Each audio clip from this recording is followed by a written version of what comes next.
Voilà, bonjour à tous. Donc on continue sur notre lancée avec l'étude de la stabilité donc maintenant des systèmes.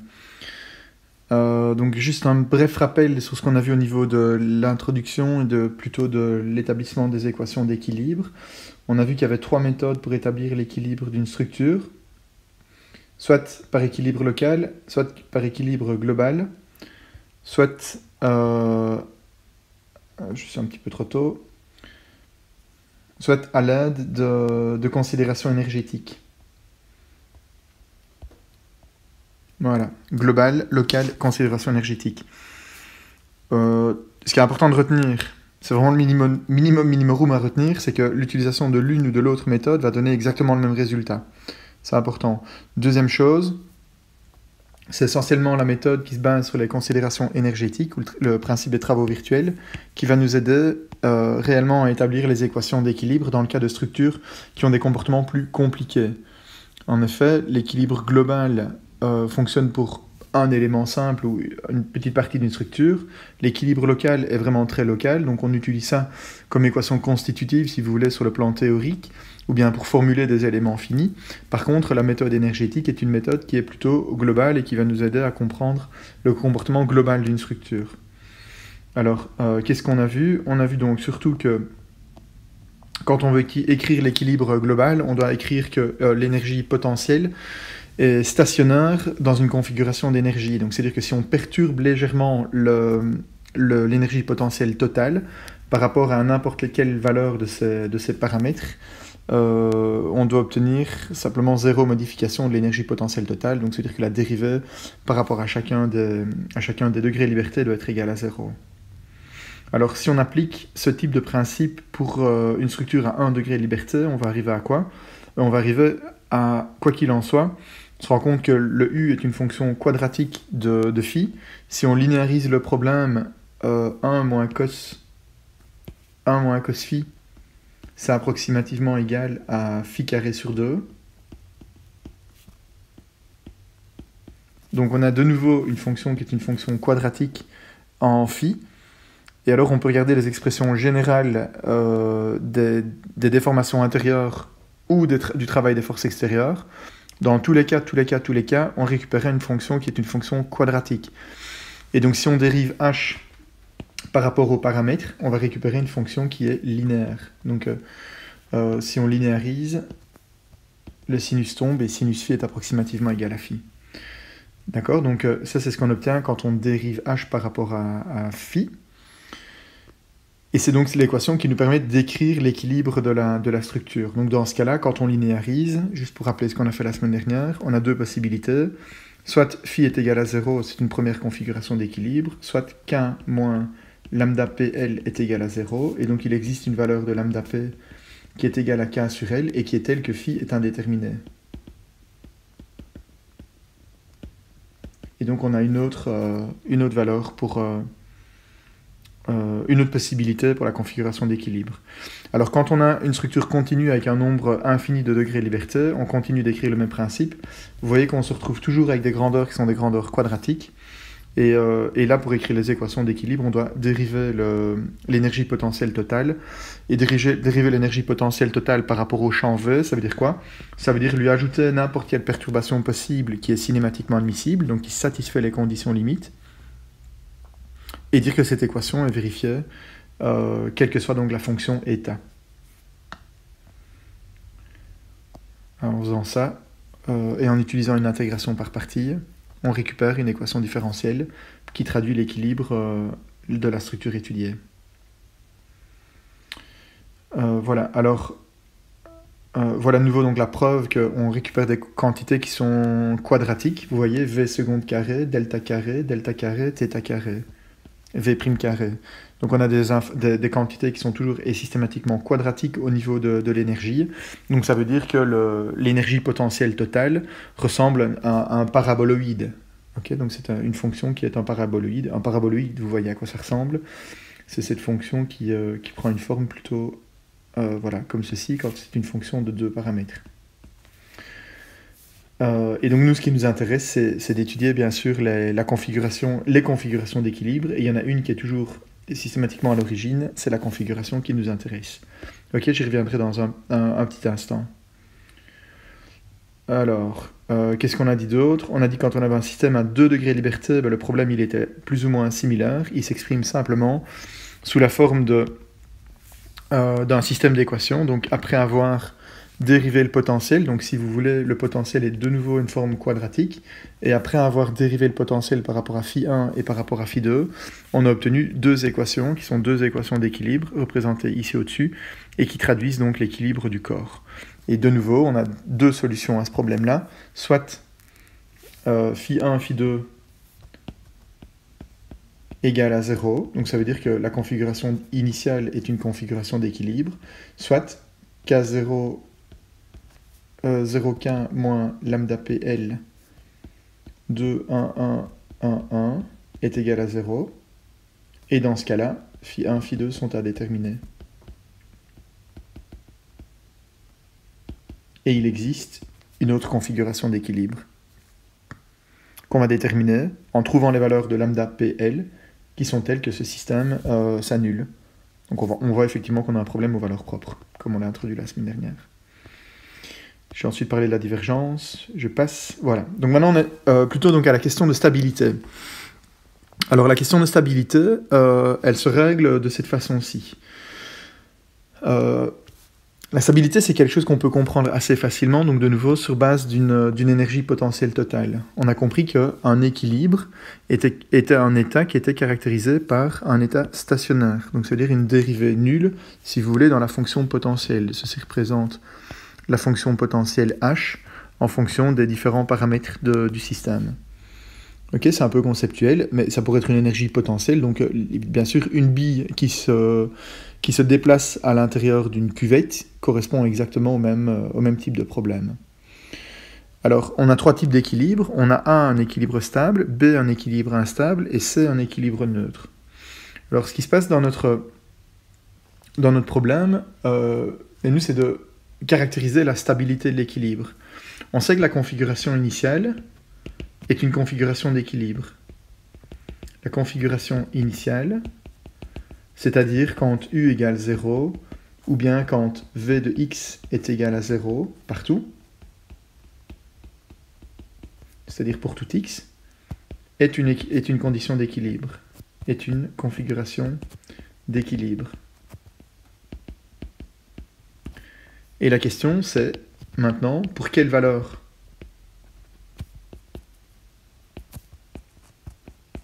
de, je le mets au singulier ou au pluriel, pour quelle valeur de lambda p, qui est un paramètre du problème, cette solution est-elle instable? Donc cette configuration d'équilibre est-elle instable? Alors si on a une structure qui est bien imaginée, bien posée, bien formée, si lambda p égale à 0, ben, la configuration d'équilibre elle est stable. Et puis si lambda p augmente, eh bien à un moment donné, la structure deviendra instable. Et la question qu'on se pose, c'est quelle est la valeur minimum de LP qui va nous amener à cette instabilité, ou quelle est la valeur de transition qui va faire en sorte que l'équilibre devient instable. Alors, bon, je ne vais pas vous refaire le cours de mécanique rationnelle, mais un équilibre, il est stable si la courbure est positive au niveau de l'énergie potentielle totale, si la courbure est négative, l'équilibre est instable, et si la courbure est nulle, l'équilibre, il est neutre, ou bien on dit qu'on a un équilibre critique. Quand on a un équilibre qui est critique, on est éventuellement tenté d'aller voir un petit peu plus loin que juste localement. Donc si je calcule une dérivée première ou une dérivée seconde, c'est une information qui est hyper locale dans le voisinage d'un point, puisque les dérivées, on les définit en mathématiques comme une limite de f de x plus delta x moins f de f sur delta x, quand delta x tend vers 0. Donc c'est-à-dire qu'une dérivée, c'est une information qui est locale dans le voisinage d'un point x. Mais si on est tenté de savoir ce qui se passe dans le voisinage d'un équilibre neutre critique, ben on est obligé d'aller voir un petit peu plus loin pour déterminer la question ou la stabilité de la structure. Ok, c'est un autre détail, je peux en parler ici. Ok, alors en conclusion, un équilibre, si on veut généraliser maintenant à plusieurs degrés de liberté, un équilibre est dit stable si les effets d'une perturbation infinitésimement petite ont tendance à décroître asymptotiquement au cours du temps. Ok, il y a une notion de dynamique là-dedans. On n'aura peut-être pas beaucoup de temps pour faire le point et pour mêler tout ça avec la dynamique, mais en tout cas, c'est quelque chose évidemment qu'on pourrait rediscuter à nouveau dans la partie dynamique du cours. Et donc mathématiquement, ça se traduit par le fait que la courbure est positive. Quand j'écris du, une dérivée par un vecteur, ça veut dire que quelle que soit la direction dans laquelle je regarde, donc je reprends le même dessin que le dessin de tout à l'heure, si on a un point d'équilibre qui se trouve ici, mais quelle que soit la direction dans laquelle je calcule la courbure, si je calcule une courbure selon un axe ou une courbure selon un autre axe, mais la courbure doit être vers le haut. On verra un exemple tout à l'heure avec un point qu'on appelle un point de selle, dans lequel, dans un axe, on se retrouve avec une courbure vers le haut, par exemple, alors que dans un autre plan, on a une courbure qui est une courbure vers le bas. C'est assez compliqué à représenter. Je représenterai ça un peu plus en détail tout à l'heure. Et alors, si on a maintenant une version qui est une version continue du problème, bien en fait c'est un petit peu la même idée. On pourrait écrire ceci, si vous voulez. Sur le plan formel, c'est un petit peu plus difficile à imaginer. On pourrait dériver éventuellement par rapport à une fonction, et ça voudrait dire en fait qu'on peut traduire ça comme ceci, exactement la même chose, sauf qu'en fait le v serait la configuration d'équilibre, et le eta est une fonction de x, qui est la perturbation, et quelle que soit la perturbation qu'on ajoute, en fait la dérivée seconde de h par rapport à epsilon doit être positive. Elle doit être positive pour que ce soit stable. Alors nous, ce qui nous intéresse, c'est vraiment la transition de stable à instable. Et donc on sait que lambda p en augmentant va nous faire passer d'une configuration stable à instable. Et nous, ce qui nous intéresse, c'est exactement cette valeur critique de lambda p, c'est pour ça qu'on l'appelle critique, qui est telle que la stabilité va être perdue. Et donc, en fait, quand on a atteint l'état critique, on obtient un état qui est un état d'équilibre neutre. Donc, nous, ce qui nous intéresse, c'est de trouver la valeur de lambda p, qui est telle que, en réalité, la courbure devient égale à 0. Ou bien, quand on écrit ceci, il existe une des directions dans laquelle la courbure est nulle. Par exemple, la courbure est nulle quand on a un système qui ressemblerait à ceci. Voilà, si c'est une extrusion d'une forme, disons, parabolique, et on voit que, donc, si je dessine autour de ce point-là, qui, disons, est le point d'équilibre, on voit bien que dans la direction x, on continue, si je fais une coupe, d'avoir quelque chose de parabolique. Par contre, dans la direction y, on a quelque chose de tout plat. Donc dans la direction y, la courbure est nulle, et donc on a atteint un état qui est un état critique.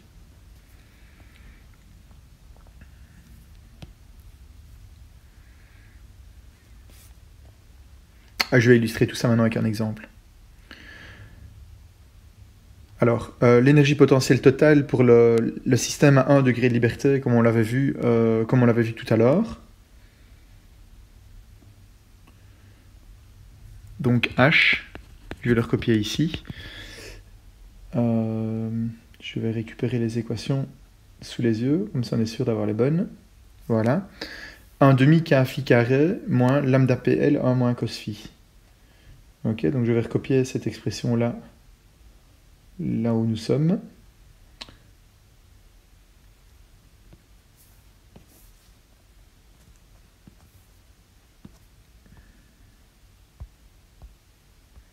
Voilà, pour le système à 1 degré de liberté.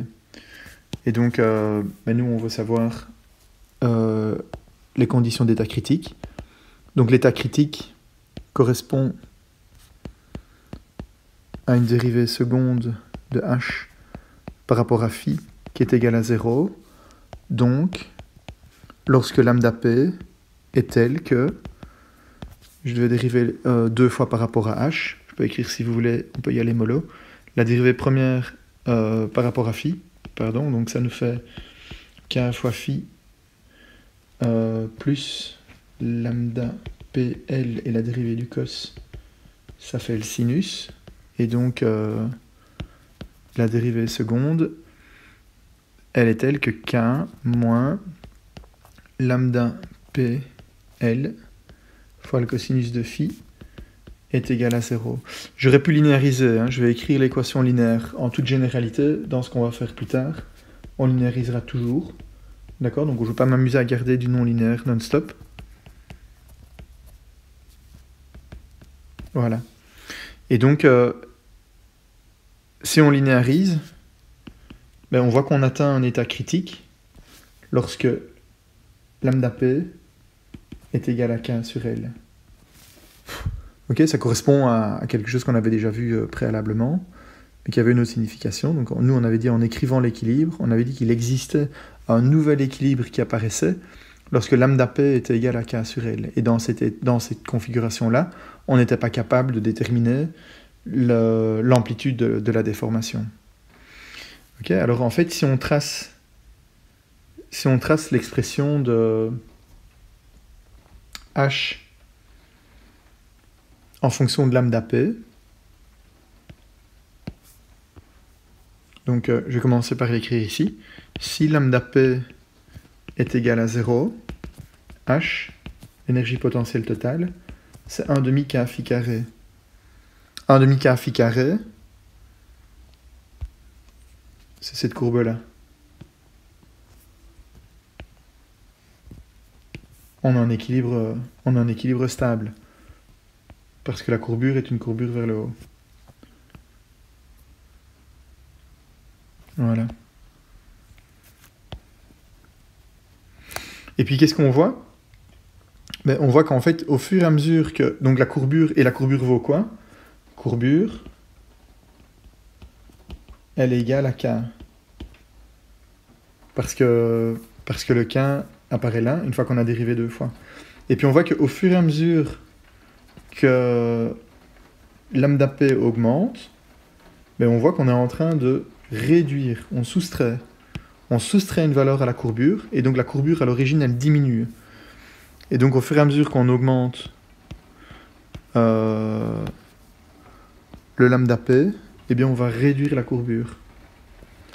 Jusqu'à un moment donné où cette énergie potentielle totale, elle sera complètement plate. Effectivement, vous voyez que si lambda PL est égal à K, alors l'énergie potentielle, elle est complètement plate. Sa courbure est nulle. Et si lambda PL, donc je peux compléter ici, si lambda P égale à K sur L, H seconde de phi égale 0. En fait, si on l'avait linéarisé, je vais l'écrire en jaune ici parce que je linéarise. Hein. Donc 1 moins cos phi, c'est égal à phi carré sur 2. Et donc en fait, on voit que H égale 0 si version linéarisée.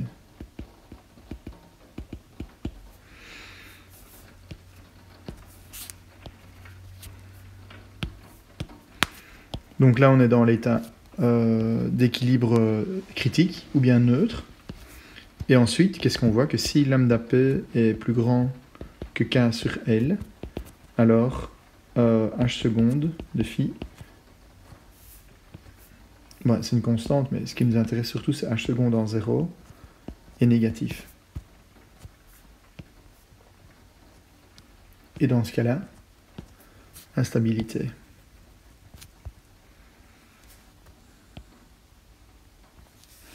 Ok, donc ceci en fait ne fait que de traduire ce que j'avais expliqué déjà au premier cours, quand je vous disais on pourrait regarder le phi et le lambda p.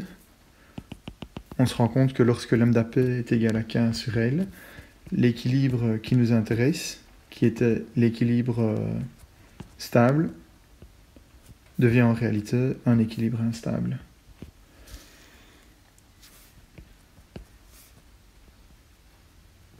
Et on a une transition, donc un état critique, quand lambda p est égal à KL. Alors évidemment, quand les structures du génie civil sont bien dimensionnées, le K, c'est-à-dire la raideur qu'on a en configuration initiale, donc en l'absence de charge appliquée, est une raideur qui est positive. Si vous essayez d'utiliser un logiciel de calcul par élément fini de structure, comme Beams que vous connaissez, il peut vous dire, attention, vous avez un mécanisme. Si vous avez un mécanisme dans la structure, ça veut dire que sa raideur initiale, elle est négative. Donc ça veut dire qu'il faut fournir de l'énergie à la structure pour la maintenir en équilibre. Ou bien ça veut dire qu'avec une force dont l'intensité peut tendre vers 0, il est possible d'obtenir des déplacements non nuls. Ok, donc ça, évidemment, c'est excessivement mauvais pour une structure du génie civil. Il n'y a quasiment aucune structure qui est dimensionnée pour avoir une raideur nulle en configuration initiale. Ok, il y a quelques exceptions, mais on en parlera peut-être plus tard. Alors, je vous donne quand même à côté la même chose, mais en version non linéaire. Donc si on dessine la fonction complète en version non linéaire, donc c'est-à-dire avec le 1 moins cos phi ici, bien en fait, la fonction h, elle ressemble à ce qu'on voit à droite, mais les conclusions sont exactement les mêmes. Pour quelle raison? Parce que, tout simplement, que je linéarise ou que je ne linéarise pas, la différence, elle réside essentiellement dans ce qui se passe dans cette zone-là. Puisque nous, on veut calculer une courbure. Je dis que la courbure, elle était locale. D'accord? Donc ce qui nous importe, c'est ce qui se passe dans le voisinage de l'origine. Et dans le voisinage de l'origine, phi, il est petit. Et si phi est petit, le développement en série ici, et donc la quadratisation, c'est comme ça que ça s'appelle, de l'énergie potentielle totale, elle est licite. D'accord? Donc les deux fonctions qu'on est en train de regarder sont les mêmes dans la zone qui est grise. Ok, donc la courbure, elle est tout à fait similaire. Alors il y a juste une différence, c'est quoi? C'est que ce qu'on voit, c'est effectivement si lambda p est inférieur à k sur L, vous voyez, comme ici, on a un équilibre. Pardon, je vais prendre le 0,5. Si lambda p est inférieur à k sur L, donc par exemple 0,5 k sur L, vous voyez qu'on a une courbure qui est effectivement une courbure vers le haut. Alors on va avoir un changement lorsque lambda p est exactement égal à k sur L. Dans ce cas-là, la courbure ici, elle est nulle. On ne le dirait pas, mais la fonction est plate dans le voisinage de l'origine. On le voit assez bien. Et puis ce qui se passe, c'est si lambda p commence à augmenter, vous voyez que là, on a une courbure qui est une courbure négative. Et si on a une courbure négative, c'est signe évidemment d'une instabilité. Et donc là, à cet endroit-là, h seconde est négatif. On a une instabilité. Et alors ce qui est intéressant, et donc c'est pour boucler complètement la boucle avec ce que j'ai raconté depuis le début, c'est que s'il y a une instabilité dans le voisinage de l'origine, la structure est capable de trouver une autre configuration d'équilibre stable.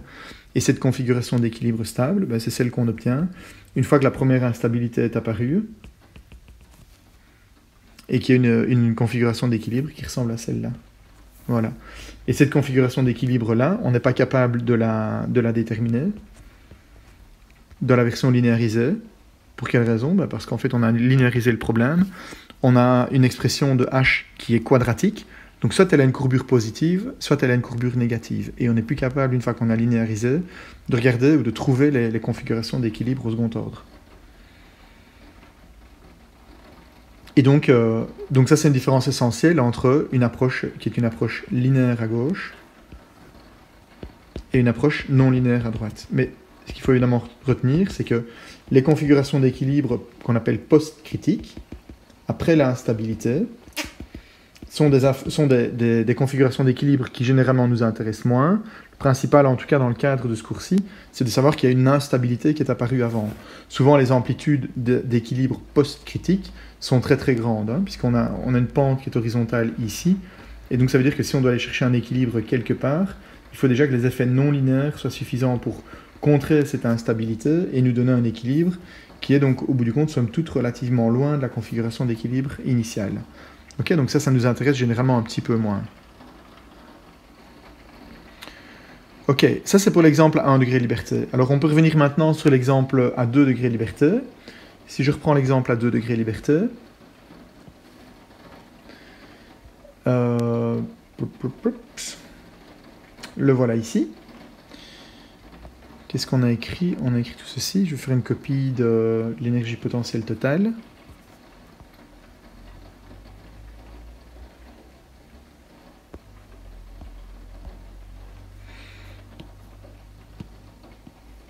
Donc on a une fonction qui est quadratique. Celle-ci, on l'a linéarisée. Ok, c'était la dernière fois qu'on s'amusait avec de non linéaires. Et donc systématiquement, à partir de maintenant, on va fonctionner avec des équations qui sont linéaires.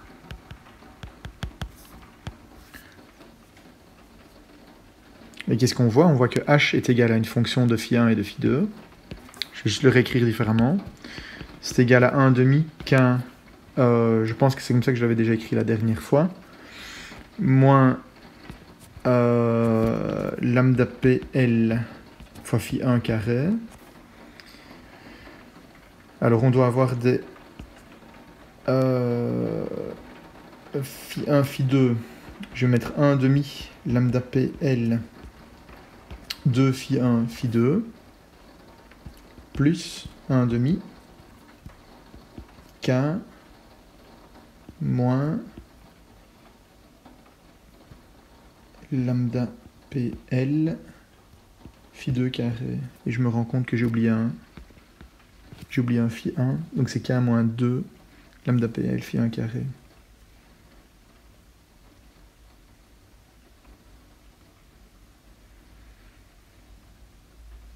Et donc ça c'est quoi? Ben, ça c'est rien d'autre que l'équation d'un paraboloïde. Et donc par exemple, si, je vais refaire la même chose que tout à l'heure, hein, je peux regarder si lambda p égale 0.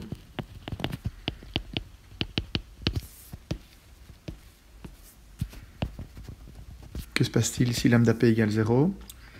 H est égal à phi 1 carré sur 2, 1 demi K, pardon, plus 1 demi K phi 2 carré.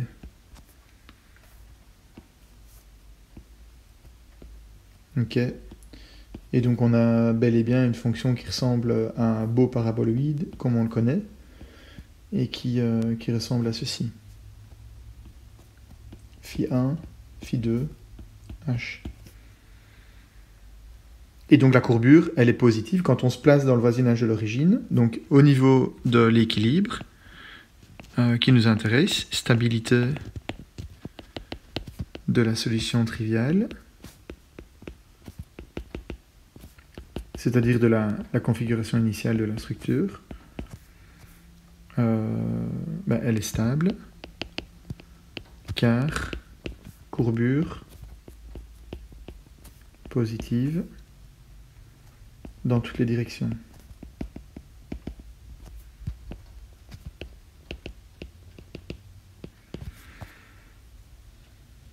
À un moment donné, donc je le représente suite sur la dia suivante, lambda p égale 0. Voilà à quoi ressemble donc h égale 0, h égale 0, le plan h égale 0 est ici. Hein.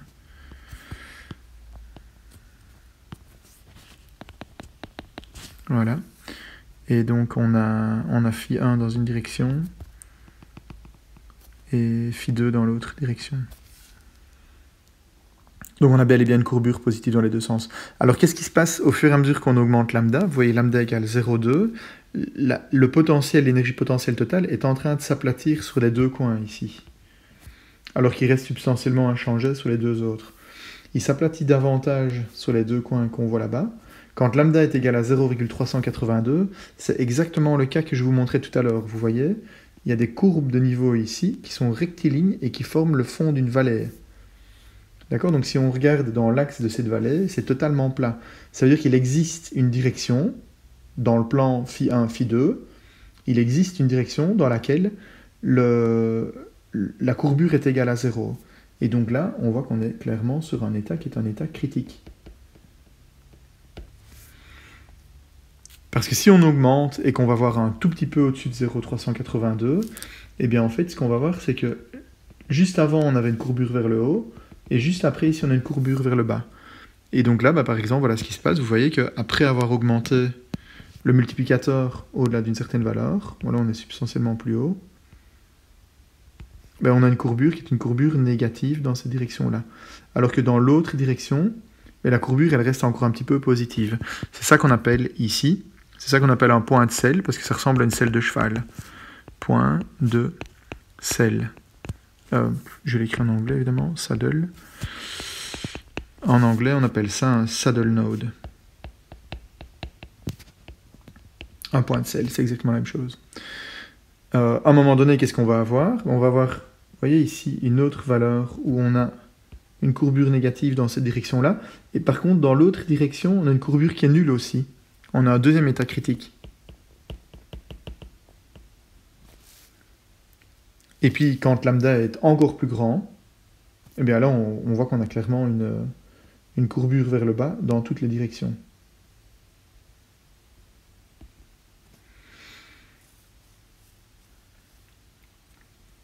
Alors, si on essaie maintenant donc de caractériser ça en termes de stabilité, on a une configuration qui est stable,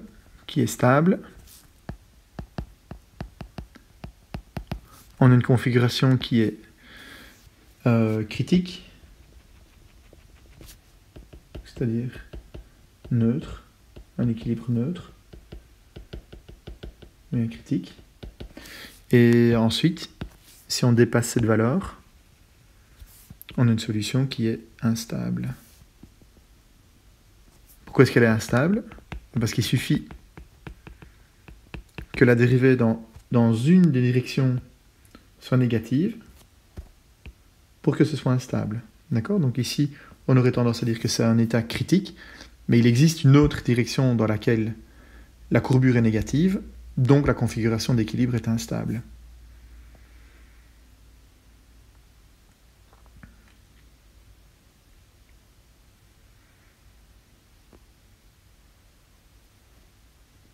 Alors, je vais l'illustrer davantage.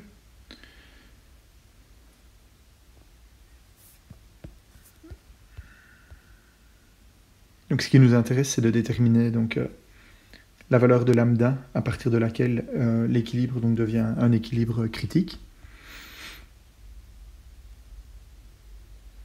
Et pour faire ça, on va essayer donc de calculer les dérivées secondes de h. Je vais le recopier. Et calculer ces courbures. Alors, on va essayer de s'économiser un petit peu, parce que l'objectif n'est pas de faire trop de mathématiques. Et surtout d'arriver à une méthode qui est super simple. À l'arrivée, vous allez voir qu'on a une méthode qui est quand même assez simple. Donc, ce qu'on voudrait faire, c'est calculer une dérivée seconde et voir le signe de la dérivée seconde. Bien, qu'est-ce que je vais faire? Je vais revenir peut-être rapidement pour être sûr que les choses soient bien assises. Je vais peut-être revenir d'abord rapidement sur le cadre du système à 1 degré de liberté. Je vais l'écrire ici à la suite. Oups, c'était pas un bon plan. Ok, voilà. Tout ça pour essayer de bien interpréter ce que c'est qu'une dérivée seconde dans un espace à plus grande dimension. Donc, le calcul d'une courbure vectorielle, si vous voulez. Okay, je sais qu'on n'est pas toujours habitué à ça. On connaît le concept de courbure d'une courbe ou d'une fonction qui est liée à la dérivée seconde. H de x. Et j'ai une configuration d'équilibre en fait qui correspond à x. Dans le cours, je l'ai écrit x étoile égale 0. Mais si je définis maintenant ceci, x étoile,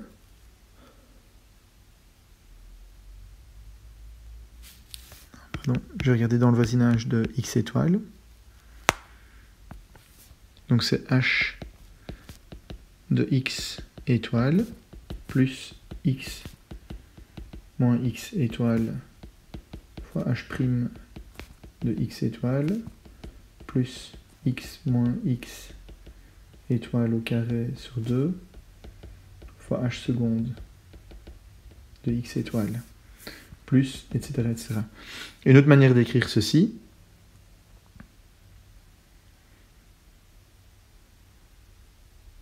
ce serait de dire, donc, je vais me placer à une distance x, pardon, qui est égale à x étoile plus une petite quantité epsilon. Donc le x étoile, il est là-bas. Et moi, ce qui m'intéresse, c'est la valeur de la fonction à une valeur juste supérieure à cette configuration d'équilibre, donc en epsilon.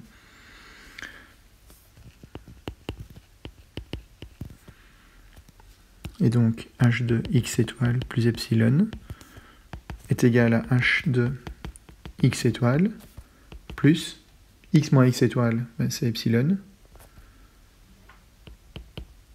fois la dérivée de h en x plus epsilon carré fois la dérivée seconde en x étoile.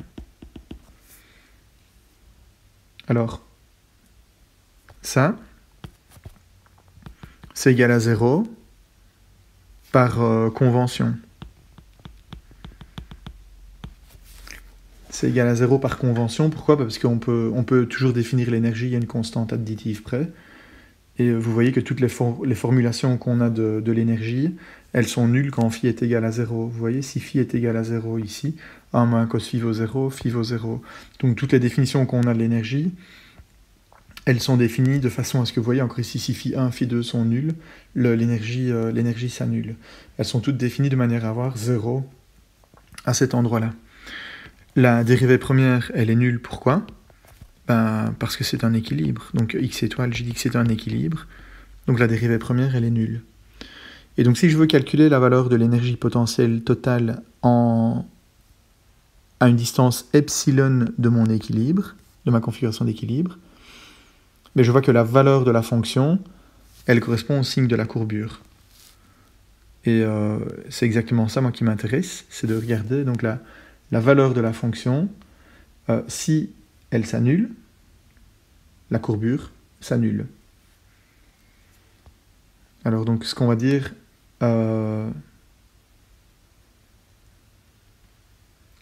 maintenant, c'est exactement la même chose dans le cas d'un système à 2 degrés de liberté.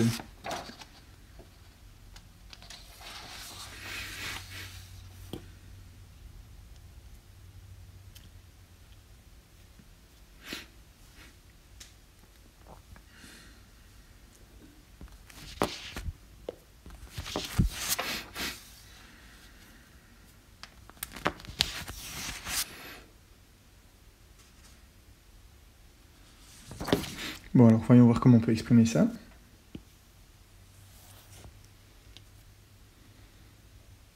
Je vais peut-être repartir de l'exemple, ce sera plus facile. Donc on sait qu'on a une configuration d'équilibre qui est phi 1, phi 2 égale 0. Ça, c'est la configuration d'équilibre. C'est la solution triviale. Et on sait que c'est une configuration d'équilibre parce que h est une forme quadratique de phi 1 et phi 2.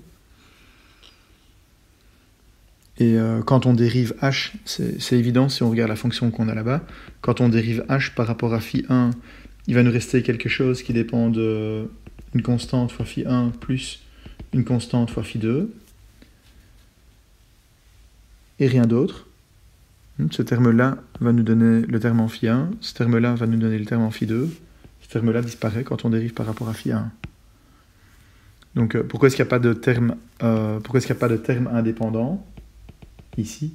Parce qu'il n'y a pas de terme en phi 1 tout court ici. S'il y avait un terme en phi 1, quand on le dérive une fois, ça nous aurait donné un terme indépendant. Ok, mais il n'y en a pas, parce qu'il n'y a pas de terme en phi 1. On a toujours et systématiquement une grandeur quadratique.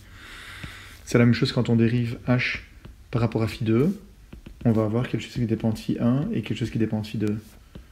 Ok, dans des conditions pareilles, on voit effectivement que la configuration 0,0 serait bel et bien une configuration d'équilibre.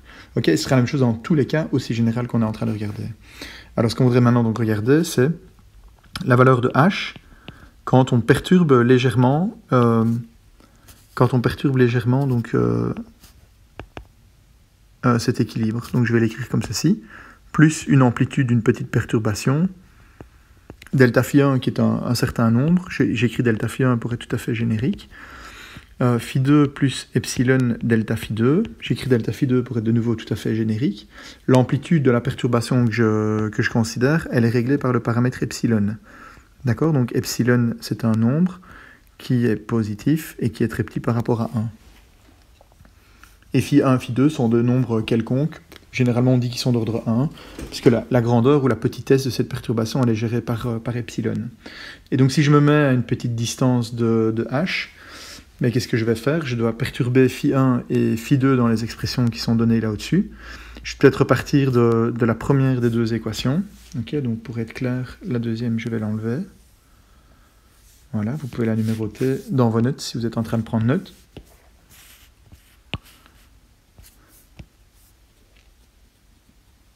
Et donc ça va nous donner, bon là il faut prendre un petit peu de courage, 1 demi K1. Alors je vais tout de suite écrire le fait que phi1 phi2 sont égaux à 0, ce qui va nous simplifier un peu les choses. Donc phi1 carré, ça va faire epsilon carré delta phi1 carré, plus 1 demi K epsilon carré delta phi2 carré, moins lambda PL, phi1 carré sur 2, donc ça va nous donner epsilon carré delta phi 1 carré sur 2 plus epsilon carré delta phi 1 plus delta phi 2 au carré et sur 2. Alors qu'est-ce qu'on voit? Pas de terme indépendant. Pas de terme indépendant. Indépendant de epsilon. Hein. Pourquoi? Je vais te réfléchir une seconde. Bah parce qu'on a tout simplement introduit phi1 étoile et phi2 étoile égaux à 0 dans l'équation. Si on les avait conservés, évidemment, en remplaçant le phi1 qui était ici par phi1 étoile plus epsilon delta phi1, on aurait obtenu un terme indépendant.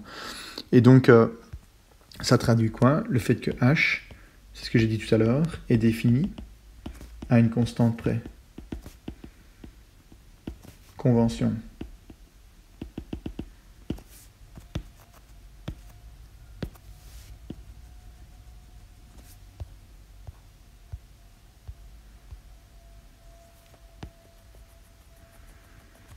Deuxième chose, pourquoi est-ce qu'on n'a pas de terme en epsilon? Ben, on n'a pas de terme en epsilon parce que c'est une configuration d'équilibre, donc on ne s'est pas trompé.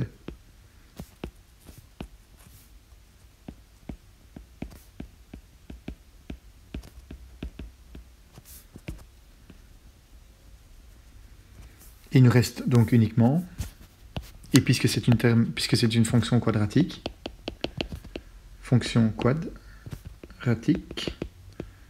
donc uniquement un terme en epsilon carré. Et en plus, si c'est pas magnifique, puisque la configuration qui nous intéresse est la configuration phi1, phi1 étoile, phi2 étoile égale à 0, en fait vous voyez que ici, si j'enlève les epsilon carrés, je les mets en évidence, et j'obtiens quoi?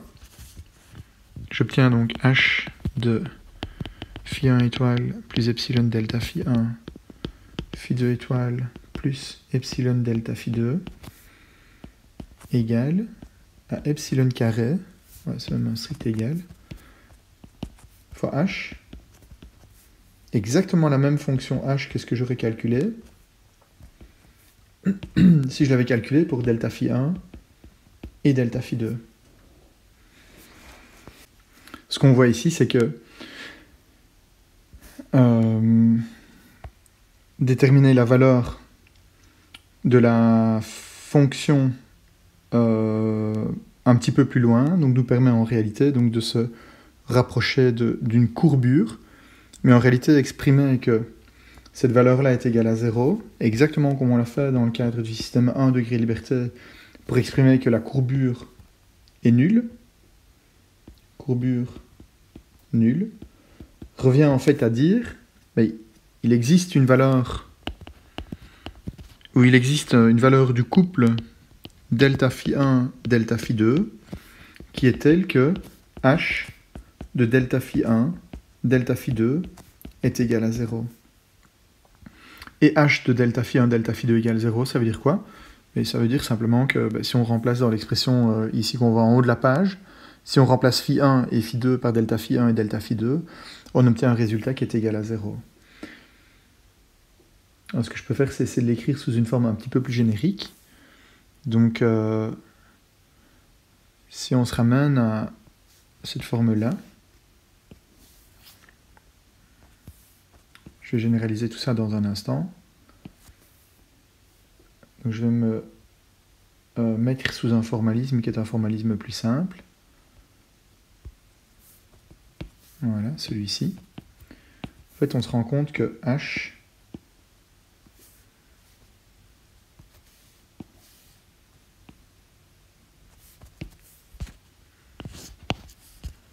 delta phi 1, delta phi 2. Donc si je fais ce calcul-là, delta phi 1, delta phi 2, donc c'est un vecteur ligne, multiplié par la matrice K0, 0, K et phi 1, phi 2, ça va me donner ces termes-là. Avec des deltas, bien sûr, à la place. Moins delta phi 1, delta phi 2, fois lambda PL 2, 1, 1, delta phi 1, delta phi 2. Ça me donne les autres termes. Ce terme-là et ce terme-là. Donc moi, ce que je veux écrire, c'est que tout ça est égal à 0. Je vais mettre un delta phi 1, delta phi 2 en évidence devant.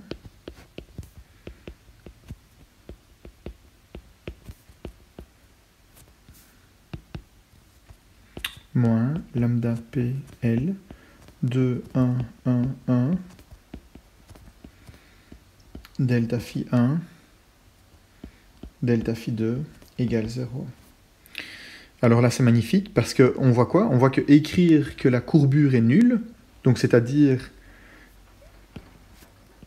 trouver la valeur de lambda qui permet d'annuler la courbure, donc trouver la valeur de lambda p, ou bien la valeur critique, telle que la courbure est nulle. Je vais mettre dans une direction au moins, dans une direction au moins, se traduit par un problème aux valeurs propres.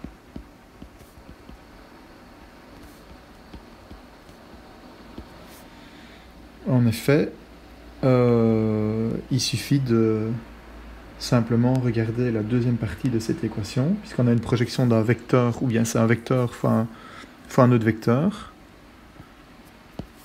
Et donc, il suffit de se focaliser sur cette partie-là uniquement. Et on voit qu'on a un problème aux valeurs propres, qui est un problème qu'on a déjà rencontré préalablement, évidemment, et qui va nous dire simplement donc une matrice qu'on va appeler K0 moins lambda fois K sigma. Ok, j'ai introduit juste des nouvelles notations. Multiplié par phi, mon vecteur inconnu, que je pourrais appeler U, est égal à 0. Et donc on peut calculer la valeur du multiplicateur critique en annulant le déterminant de K0 moins lambda K sigma. Donc lambda égale à lambda critique. Et quelle est cette fameuse direction? Ben, la fameuse direction, c'est U critique, qui est le vecteur propre associé à cette valeur propre. Valeur propre. Et U critique, c'est le vecteur propre associé à cette direction.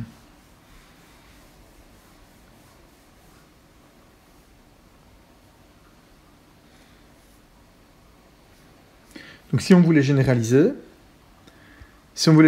pour un système discret à n degrés liberté, système à n ddl, je vais écrire discret, bien qu'est-ce qu'on aurait?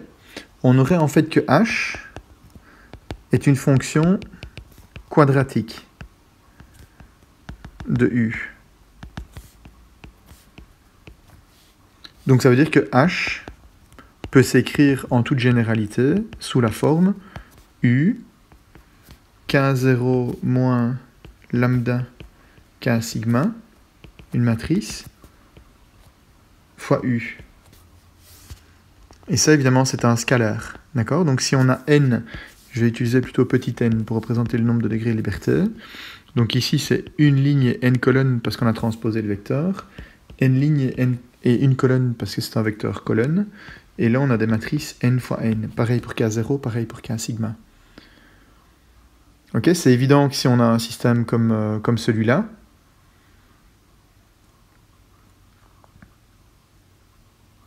c'est évident qu'on a une forme quadratique pour H. Et le travail qu'on fait en amont pour essayer de calculer l'énergie potentielle totale sous cette forme quadratique, évidemment, on peut toujours le remettre sous le formalisme d'une matrice K0 et d'une matrice K sigma. Exemple, je vais le développer une fois et une fois pour toutes. Si je dis que U s'écrit, donc pour un exemple, pour un système à 2 degrés de liberté, si je dis que U s'écrit U1, U2, que la matrice K0 moins lambda K sigma s'écrit A, B, B, C, parce que ça doit être des matrices symétriques, Betty Maxwell, U1, U2, eh bien ça va nous donner A, U1 plus B, U2, B, U1 plus C, U2, multiplié par U1, U2. Et donc ceci, ça va nous donner A, U1 carré, plus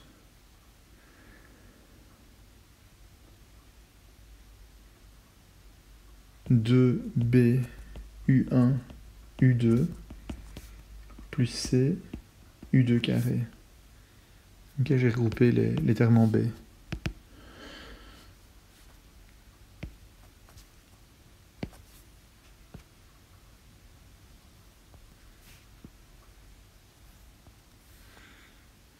Donc ça veut dire que quand on a écrit l'énergie potentielle totale H sous une forme quadratique, si c'est une fonction qui ne dépend que de deux paramètres, eh bien on voit que la mise sous une forme quadratique ou matricielle va nous donner pour A l'élément ici en haut à gauche, le coefficient du U1 carré, pour C le coefficient du U2 carré, et pour B, attention, la moitié du coefficient U1, U2. C'est un double produit si vous voulez. Hein. Donc le B, il faut absolument le diviser par 2 quand on va le reporter dans l'élément hors diagonale de la matrice.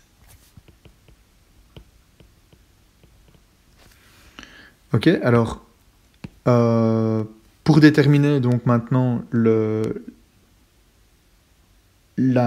caractère critique de la solution triviale, donc H, c'est une énergie potentielle totale, elle est quadratique, et qu'est-ce qu'on voit? On voit que si on veut dériver H par rapport à U, c'est une fonction quadratique, donc la dérivée de U transposée K0 moins lambda K sigma par rapport à U. Je dois dériver d'abord U transposé par rapport à lui-même. Ça va me donner ceci. Ça fois U. Donc, puisque c'est la dérivée, si vous voulez, de f fois g, la dérivée de fg, c'est f'g plus fg'. Donc, je vais avoir comme solution plus f g'.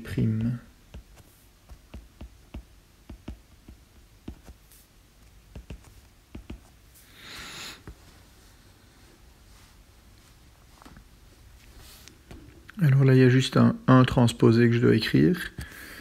Et là, je dois écrire un 1. Puisque j'ai dérivé le U transposé ici, et là, j'ai dérivé le U. Et donc, qu'est-ce qu'on voit? Qu'en fait, on a un scalaire. Hein. Ceci, c'est un scalaire, puisque la dimension, c'est les mêmes qu'au-dessus. C'est 1 fois n, n fois n, n fois 1. Et puis, pareil là-bas. Un scalaire est égal à son transposé. D'accord? Donc, quand j'écris Le premier terme, j'ai le droit de le transposer. Et si je le transpose, vous voyez que je dois prendre tous les termes depuis la droite vers la gauche en les transposant chacun. Donc j'obtiens U transposé, c'est le même que ça. J'obtiens K0 moins lambda K sigma transposé, c'est le même que ceci parce que K0 et K sigma sont symétriques. Et j'obtiens 1 tout court. Donc la solution, la dérivée, c'est quoi? C'est 2 fois... 2, je vais mettre 2 fois 1 transposé. Je vais garder uniquement le premier terme. Simplement, donc mon idée, c'était de vous expliquer que les deux termes sont les mêmes. K0 moins lambda K sigma fois U égale 0.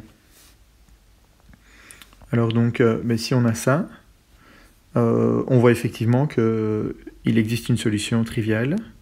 Donc on doit résoudre ce système d'équations. Le système, il est homogène. Et donc il existe une solution qui est U égale 0, qui est une solution triviale. Et alors nous, qu'est-ce qu'on fait? On veut exprimer que la dérivée seconde par rapport à U est égale à 0 pour déterminer le caractère critique de la solution triviale. Critique de la solution triviale. Et on vient de voir que si on perturbe U en disant U est égal à 0 plus epsilon fois delta U, bien on se rend compte que ceci revient exactement à écrire que H de delta U est égal à 0. Et donc ça veut dire que, je reviens à la définition de H, delta U transposé fois K0 moins lambda K sigma fois delta U est égal à 0. Et donc on reconnaît sous cette forme-là un problème aux valeurs propres. Et donc, de manière générale, on doit résoudre le problème aux valeurs propres pour calculer en même temps le lambda critique et le delta U critique qui correspond à ça, qui correspond donc à ce multiplicateur critique. On a une valeur propre et un vecteur propre. Et le lambda critique correspond donc aux différents multiplicateurs critiques qu'on peut obtenir. Ce qu'on pourrait faire, c'est peut-être d'abord juste une petite pause, et puis alors après la pause, on va appliquer ce principe-là à l'exemple à 2 degrés de liberté.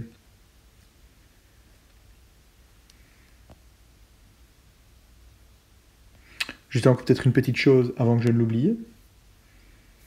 Donc ça c'est l'option 1 de résolution. Et l'option 2 de résolution, j'en parle tout de suite parce que vous allez voir que c'est, je dirais, évident. C'est si on connaît, alors évidemment on ne le connaît pas toujours, mais si on connaît delta U critique, c'est-à-dire la direction dans laquelle on peut aller chercher cette courbure qui est égale à 0, alors en fait on voit que le lambda critique on peut le calculer facilement. Pourquoi? Parce que si on développe, donc ici je vais écrire problème aux valeurs propres,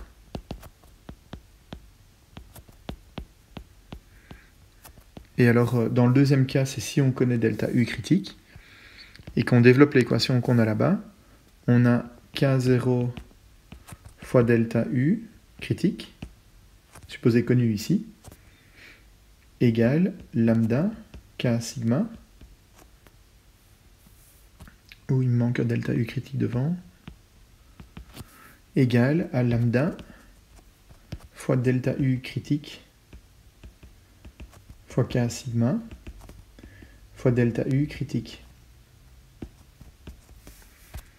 Et ça nous dit quoi? Ça nous dit simplement qu'on a un scalaire à gauche et un scalaire à droite. Et donc on peut calculer le lambda critique comme étant delta U critique transposé K0 delta U critique divisé par delta U critique transposé K sigma et delta U critique. Excessivement important. Et pourquoi? Ben, parce qu'on n'a pas dû résoudre de problème aux valeurs propres. On évite la solution du problème aux valeurs propres. Alors j'ai introduit tout de suite la suite. Ce qui se passe, c'est que dans la réalité, on ne connaît pas le delta U critique, mais par contre, on en a généralement plus ou moins une pas trop mauvaise idée. Et donc ce qu'on va faire, c'est remplacer delta U critique par quelque chose qui nous paraît plus ou moins raisonnable et qui nous paraît être une bonne approximation.